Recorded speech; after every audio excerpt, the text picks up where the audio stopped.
So when you go out to take a photograph, do you know in your mind whether you're going to use silver or cyanotype?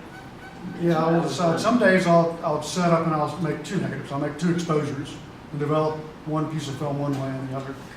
And in general, it takes a denser negative for these slow processes. Cyanotype, this is what we're going to be doing tomorrow.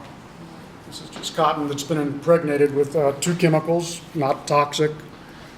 You wouldn't want to drink them, and we'll wear gloves. You mix two chemicals together, it makes a light sensitive material. You take a piece of cotton cloth or silk, you impregnate it with a sensitizer, and it turns kind of a pale green. And I keep it in a black bag until we're ready. But you can take and lay a leaf on it, or a piece of lace, or a screen, or anything that'll cast a shadow. You can lay on that and expose it to the sun, and bring it in and put it in a pail of water, and it'll turn like that. You can do negatives on there too, but I'm not going to go there because it's more complicated. It just takes longer to This do. sounds Yeah. complicated. I love 3D pictures. Do you think you'll ever get into 3D developing? I don't know how to do that. What is? It takes 3 frames. Okay. I bought the camera Okay. a long time ago, and I was sending it away to this developing company, and then they stopped doing it. But from my understanding, you could use the regular film, and the camera itself used 3 frames in that and brought it in 3D. So it's a film camera? Pardon? It shoots film? Or is it digital? Well, this was way back. So it was a film Way camera. back, Where is yeah. the camera? I've got it at home somewhere. I'm stuck. Huh. You might Do you know want to anything I'd about like it, to Donna? see that, that would be great. Pardon? Does it have 2 lenses on it? I haven't looked at it in a while. I don't think so. I had one of those years ago, and you could take a photo with it, and it would look 3D. But I mean, my desire is to have a 3D TV someday, and I just love it. I think it's something fascinating. I thought, it might be something you're interested in. Oh, definitely. Any of this analog stuff appeals to me. And making a decent print is important too. So the materials, this is 100% cotton rag paper. It'll last a long time. And the silver paper's it should last hundreds of years if it's stored You properly. should mention Anna Atkins. In 1842, when Sir John Herschel in England developed cyanotype, mixing potassium ferrocyanide and ferric ammonium citrate in a proportion of like 2 to 1, he coated a piece of paper and exposed it to the sun. And he figured out that it made ferric prussianate. It makes Prussian blue. There was a woman named Anna Atkins. She was, I guess, a family friend Yeah. and a Yeah. botanist. And she did a series of photograms with ferns and seaweed, I Mosses think. in the sea, sea life. And she made hand-bound books, not many, and they're still around. They're extremely valuable now, but they're beautiful, In the British delicate. Museum, 350 years old, and they're as blue as they were when she made them. It's fascinating.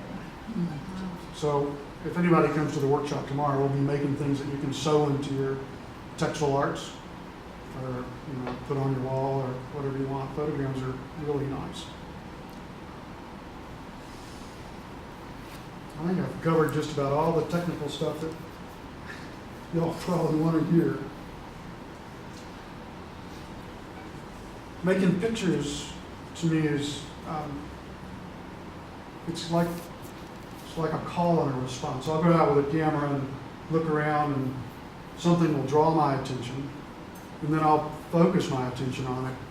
So, and then there's this interaction visually that goes on, and when they are successful, I'll bring it to completion in the form of a print. But I think it's for me, I know it's healthy, to go out and make pictures. The fact that they take 40 hours to make doesn't make them any better. It's all about the picture, but the technique is a choice. It's like what you like to eat.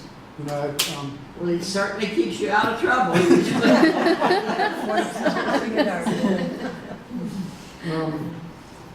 So they're long-lived images. This is very traditional work.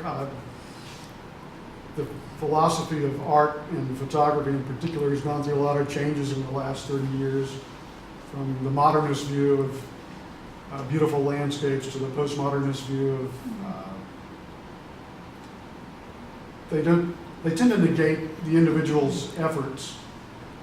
They focus on the fact that we're all in a collective, which I truly understand, and I'm glad to be part of the community. But without any hierarchy of craft, I don't know. It's hard to make a good print if you don't know how to handle the materials.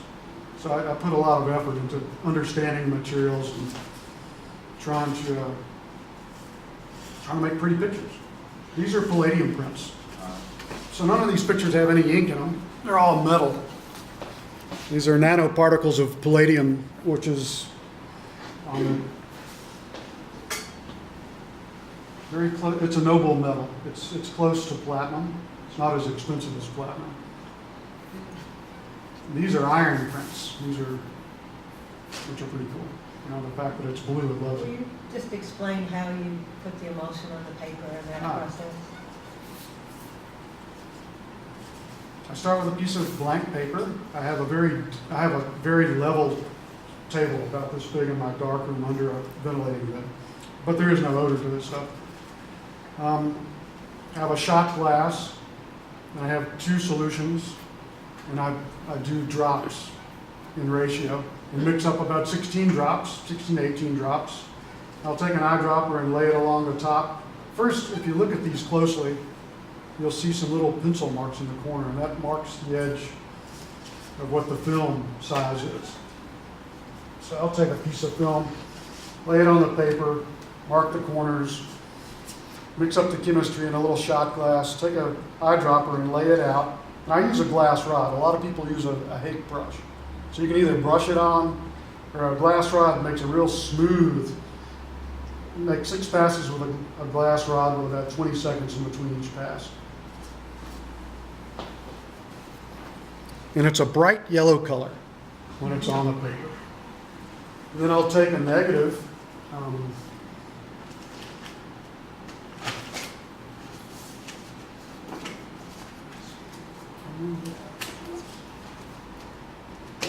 I'll take a 5x7 negative, lay it on top of the dried emulsion. So I'll let it dry for an hour. It's nice bright yellow. Lay a negative on top of it. Put it in my plate burner, which is a big industrial, they use it in the printing industry, but it's a UV light source. It's a 5,000 watt UV light source. And it's commercial size, and I have a very understanding wife. It takes up a quarter of the garage. But it has a vacuum pump in it. There's a big glass door on top. You put the paper that's been treated in it, negative on top, close the glass down, turn on the exposure unit, and it pulls down very tight, so you have very close contact. So these are contact prints. These are one-to-one reproductions. And then I expose it for a certain amount of time based on testing.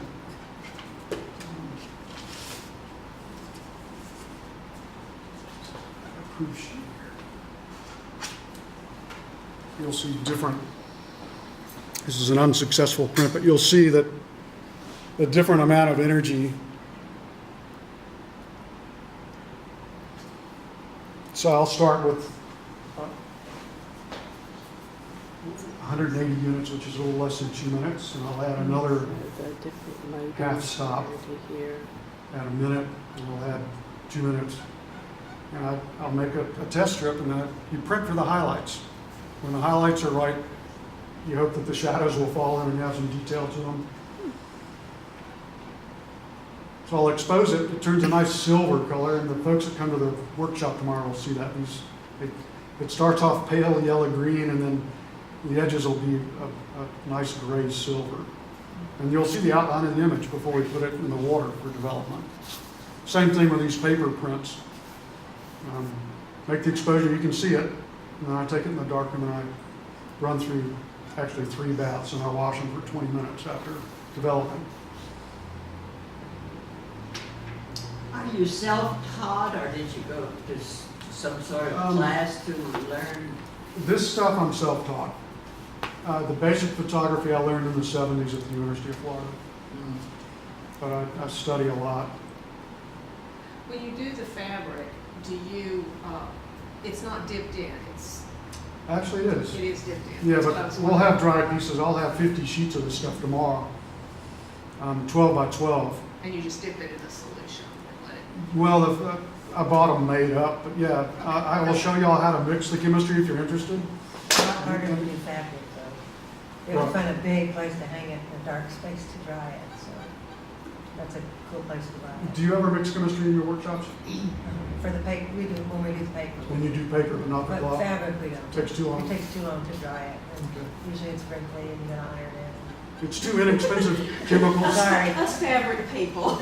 Well, we're talking pieces that are maybe 6 feet and hanging in the dark, and you have to be in the dark when you're ironing it, and you, interior light dim will be okay, but you really can't expose it to UV light. So it's kind of touchy. But that's a great place, he'll tell you where, it's a great place to buy it, so. Yeah, I'll bring you I some know, tomorrow. I know the fiber, I know a fiber place or two to buy it, so compare. Okay. So you're gonna make photograms and work them into your quilts? Yeah. Great. You too, Susan? Maybe. Okay. The only thing with fabric is you have to be sure not to use no phosphate in the soap or it will yellow over time. So a lot of people don't realize that when they're making a fabric piece. And then they wash it and then it's all yellow and it fades out. So if you, Phosphorus. so no phosphate in your soap. So There's woolite some- is safe, right? Some woolite's a non-phosphate. Yeah, woolite doesn't have phosphate. And there's also on those fabric sites, they sell soap. But there's a that- lot of soaps there's a that lot are of- made for quilting. Right. That are soft. But you can get some brilliant colors. Blue jam. Yeah. Blue donkey. So one of these was done in a